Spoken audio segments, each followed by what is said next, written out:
Passer en revue l'intérêt de la séance de fractionné 30-30 en trail running avec ses avantages mais aussi ses limites. Si ce n'est pas le cas, je t'invite à y jeter un petit coup d'œil pour complémenter tes connaissances sur le sujet. Malgré cela, tu pourrais toujours te poser la question, à savoir de quelle séance pourrais-je tirer le meilleur résultat afin de progresser. Et oui, le trail c'est un sport d'endurance sur des distances qui peuvent être plus ou moins importantes, mais quoi qu'il en soit, le but final, c'est d'être le plus résistant possible pour encaisser non seulement les kilomètres, mais aussi le dénivelé positif lorsqu'il est de la partie.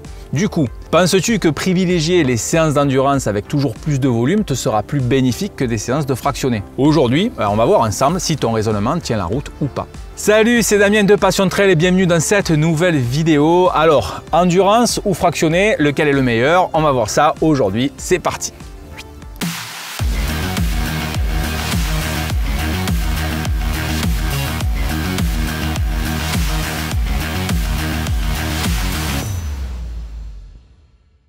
L'endurance, c'est la capacité de maintenir un effort dans le temps et évidemment, plus il sera intense et moins il durera. En physiologie, on distingue 3 filières énergétiques qui caractérisent clairement le type d'effort qui sera fourni et en effet, cette distinction est mise en évidence non seulement grâce à la différence d'intensité et de temps passé dans l'effort, mais aussi au niveau des sources énergétiques qui alimenteront nos muscles pendant cette période. Donc on peut distinguer tout d'abord, premièrement, la filière aérobie où l'intensité peut être de faible à modérée. On peut l'assimiler à un type d'effort de 10 km, semi-marathon ou marathon et les principales sources d'énergie sont les glucides et les lipides. Il y a ensuite la filière anaérobie lactique qui, comme son nom l'indique, fournira de l'énergie à nos muscles sans intervention d'oxygène et ne pourra donc pas recycler le lactate qui s'accumulera et de fait augmentera l'acidité intramusculaire. Il s'agit là d'un effort intense que l'on associe souvent à une épreuve du 400 mètres et les glucides sont la source principale de l'énergie qui sera fournie. Il y a enfin la filière anaérobie alactique. Nous sommes ici dans un effort très court, très intense,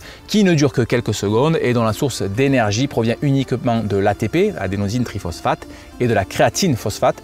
Ce type d'effort est comparable à un sprint au 100 mètres. Chacune de ces filières contient une quantité d'énergie et un débit d'exploitation de cette dernière qui, lui, sont propres. C'est ce que l'on appelle respectivement la capacité et la puissance.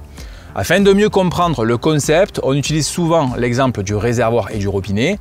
En effet, le réservoir est assimilé à la capacité, c'est-à-dire à la quantité d'énergie disponible. Donc plus il sera gros et plus il sera possible de durer dans le temps. Le robinet, quant à lui, représentera la puissance et plus précisément le débit énergétique.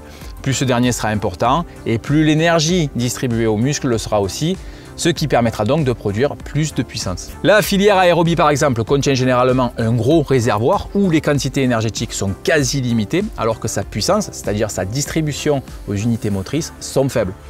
Comme tu peux le voir sur le schéma, plus l'intensité devient importante et plus les tendances vont s'inverser.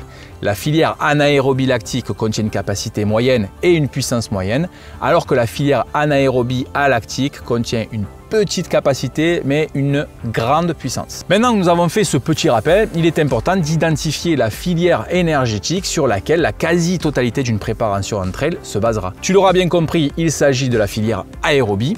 Et tu vas te demander aussi pourquoi on est parti dans de telles explications. Eh bien, tout simplement parce que les progrès que tu effectueras passeront par ces deux notions fondamentales que sont la capacité et la puissance aérobie. Tu verras que tout va te paraître plus clair désormais et on va voir comment les développer. Pour travailler la capacité aérobie, il suffit de travailler à des intensités relativement faibles, plus particulièrement en endurance fondamentale et en endurance active.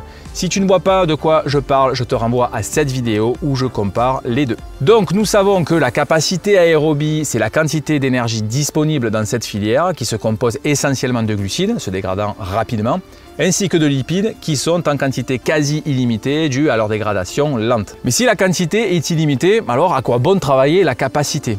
La réponse est simple, nous allons juste créer des adaptations. Elles seront d'une part mécaniques, adaptations articulaires, tendineuses, musculaires, mais elles seront aussi métaboliques. En effet, nous apprendrons à notre corps à exploiter de mieux en mieux les lipides lors d'un effort et comme je le disais, les lipides sont dégradés très lentement comparé aux glucides. Et le but, ça va être tout simplement de favoriser l'exploitation de ces lipides pour fournir une plus grosse quantité d'énergie à nos muscles. On avait vu d'ailleurs cela dans courir lentement pour courir plus vite et plus longtemps.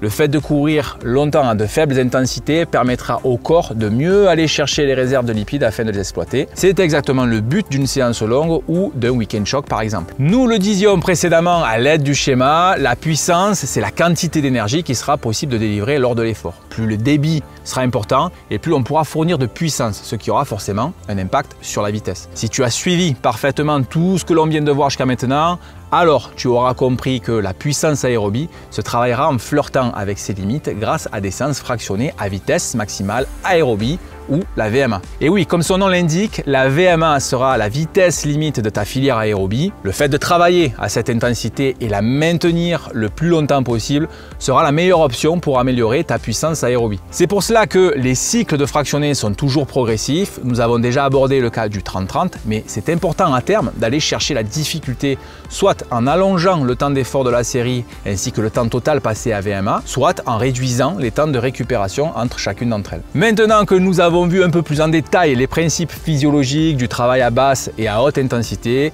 tu comprends clairement que les progrès ne se feront de façon optimale qu'en combinant d'une part le travail en capacité aérobie grâce à de l'endurance fondamentale ou de l'endurance active et d'autre part avec du travail en puissance aérobie grâce à des séances de fractionnés AVMA. Et voilà, c'est tout pour cette vidéo, j'espère que ça t'a plu. Si c'est le cas, petit pouce bleu, ça m'encourage, ça encourage la chaîne et ça fait plaisir à tout le monde est content.